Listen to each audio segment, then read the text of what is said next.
Hello everyone, welcome to my channel. आज मैं आपके साथ में शेयर करने वाली हूँ आंवला नवमी की पूजा विधि। आंवला नवमी का व्रत शुक्ल पक्ष की नवमी तिथि को किया जाता है। इस दिन आंवला के पेड़ की पूजा की जाती है। माना जाता है कि आंवला के पेड़ में भगवान विष्णु का निवास होता है। इस दिन आंवला के पेड़ की पूजा करने से अच्छे पुण्य की प्राप्ति होती है, साथ में संतान की भी प्राप्ति होती है। इसके साथ ही आज के दिन आंवला के पेड़ के नीचे बैठकर भोजन भी किया जाता है और आंवला के पेड़ की परिक्रमा भी की जाती है। तो फ्रेंड्स, चलिए वीडियो स्टार्ट करते हैं। आंवला नवमी की पूजा आप दो तरह से कर सकते हैं। या तो आप घर से बाहर जाकर के आंवला के वृक्ष की पूजा करें, या फिर आप घर पर ही आंवला का पौधा या फिर आंवला के पौधे की डंडी मंगवा करके उसकी पूजा आप घर पर कर लें। मैंने यहाँ पर आंवला के पेड़ की पूजा आपको घर पर करना बताया है। आप इसी विधि से घर से बाहर जाकर के आंवला के पौधे की पूजा या फिर पेड़ की पूजा कर सकते हैं। तो फ्रेंड्स, पूजा आरंभ करने से पहले मैंने सबसे पहले फर्श को अच्छे से क्लीन किया है। उसके बाद मैंने रंगोली के कलर से स्वास्तिक बनाया है। आप यह स्वास्तिक हल्दी से भी बना सकते हैं, आटा से भी बना सकते हैं। स्वास्तिक नहीं बनाना चाहते हैं तो आप चौक भी बना सकते हैं। उसके बाद हम आंवला के पौधे को स्वास्तिक पर या फिर चौक पर विराजित कर लेंगे। अब मैंने यहाँ पर सुपारी रूपी गणेश जी बनाए हैं, जिनको मैंने चावलों का आसन दे करके चौक पर विराजित किया है।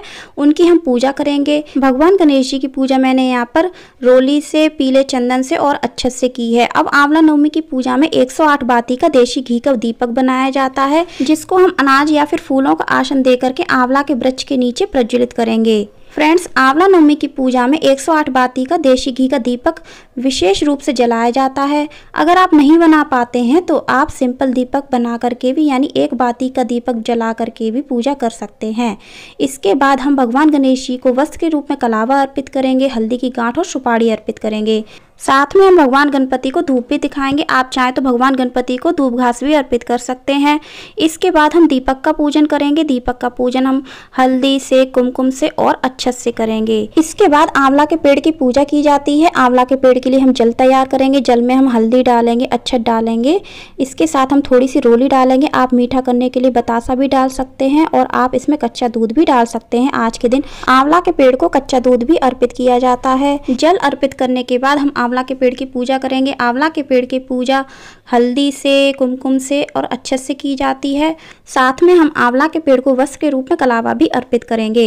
अब हमने यहाँ पर आटा और हल्दी का ऐपन बनाया जाता है, जिसको आज के दिन आंवला के पेड़ को अपनी 6 उंगलियों से, यानी दोनों हाथ की 3-3 उंगलियों से इस तरह से अर्पित किया जाता है। संख्या में यह आंवला के पेड़ को 108 बार लगाया जाता है।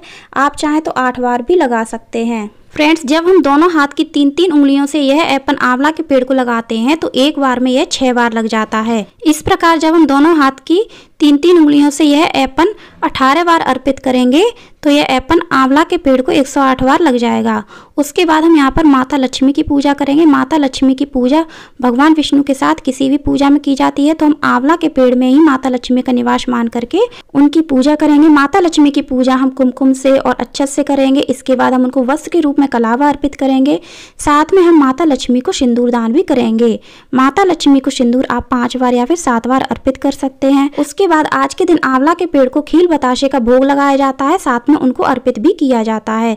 तो इस तरह से आप आंवला के पेड़ के चारों ओर खील बतासे अर्पित करके आंवला के पेड़ का श्रृंगार कर सकते हैं। अब आंवला नवमी के दिन आंवला के पेड़ को आंवला अर्पित किए जाते हैं। अगर आपको हरे आंवले मिल जाते हैं तो आप आंवला के पेड़ को जरूर अर्पित करें। संख्या में आपको 108 आंवला के पेड़ को अर्पित करने होते हैं। अगर आपको नहीं मिलते हैं तो आप 8 या फिर जितने भी मिल जाते हैं, जितनी आपकी सामर्थ्य है उस हिसाब से आप आंवला के पेड़ को जरूर अर्पित करें। इसके बाद आंवला नवमी के दिन आंवला के पेड़ को 108 धागे की माला बना करके भी अर्पित की जाती है। यह माला कोई 108 धागे की बना करके अर्पित करता है, कोई 8 धागे की बना करके अर्पित करता है। इसके साथ ही यह ध्यान रखें, यह माला पीली होनी चाहिए। या तो आप पीले धागे से बना करके यह माला अर्पित करें, या फिर आप सफेद धागे से बना लें और उसको हल्दी में रंग करके पीला कर लें। उसके बाद मैंने 108 आंवला आटे से बना करके अर्पित किए हैं। अगर आपको हरे आंवला नहीं मिलते हैं तो आप इस तरह से आटे से बना करके भी अर्पित कर सकते हैं। इसके बाद आज के दिन आंवला के पौधे को या फिर आंवला के वृक्ष को पीला वस्त्र अर्पित करना चाहिए, जो कि नया हो। बाद में आप यह पीला वस्त्र किसी को दान भी कर सकते हैं। अब हम सभी भगवान को पुष्प अर्पित करेंगे। भगवान गणपति को हम पुष्प अर्पित करेंगे, आंवला के वृक्ष पर पुष्प अर्पित करेंगे। इसके साथ ही हम भगवान को भोग भी लगाएंगे। हम भगवान को मिठाई का भोग लगा सकते हैं। आपके घर में परंपरा के अनुसार जो भी भोग बनता हो आप उसका भी भोग लगा सकते हैं। खीर पूड़ी का भोग लगा सकते हैं, हलवा पूड़ी का भोग लगा सकते हैं। मैंने यहाँ पर हलवा पूड़ी का भोग लगाया है। इसके साथ ही आप मौसमी फल, कोई भी मौसमी फल आप आंवला के वृक्ष को अर्पित कर सकते हैं। हो सके तो आंवला नवमी के दिन आंवला के वृक्ष को आप माता लक्ष्मी के नाम से श्रृंगार की सामग्री अपनी सामर्थ्य के अनुसार जरूर अर्पित करें।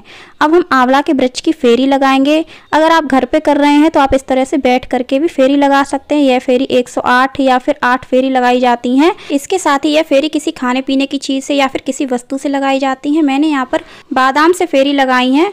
पूजा संपन्न हो जाने के बाद जिस चीज़ से हमने फेरी लगाई है या फिर जिस वस्तु से हमने फेरी लगाई है, ये सभी वस्तुएं दान कर दी जाती हैं।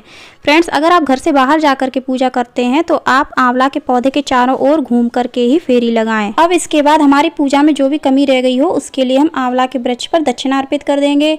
इसके बाद हम आरती करेंगे। आरती के लिए हम दीपक प्रज्वलित करेंगे। सबसे पहले भगवान गणेश की आरती करेंगे, उसके बाद हम आंवला के वृक्ष की आरती करेंगे। आंवला के वृक्ष की आरती करने के लिए आप प्रभु श्री हरि की आरती कर सकते हैं। इसके साथ ही आप माता लक्ष्मी की भी आरती जरूर करें। आरती संपन्न हो जाने के बाद हम इस तरह से हाथ में थोड़ा सा जल लेकर के दीपक को शांत करेंगे। आंवला के वृक्ष के चरण छुएंगे। पूजा में हमसे जो भी भूल चूक हुई हो उसके लिए हम माफ़ी मांग लेंगे। इसके साथ ही अपने परिवार के लिए सुख शांति के लिए, उनकी खुशी के लिए, उनकी सुख समृद्धि के लिए कामना करेंगे। इसके बाद आप आंवला नवमी की कथा भी पढ़ सकते हैं। पूजा संपन्न हो जाने के बाद आप माता लक्ष्मी से सुहाग जरूर लें।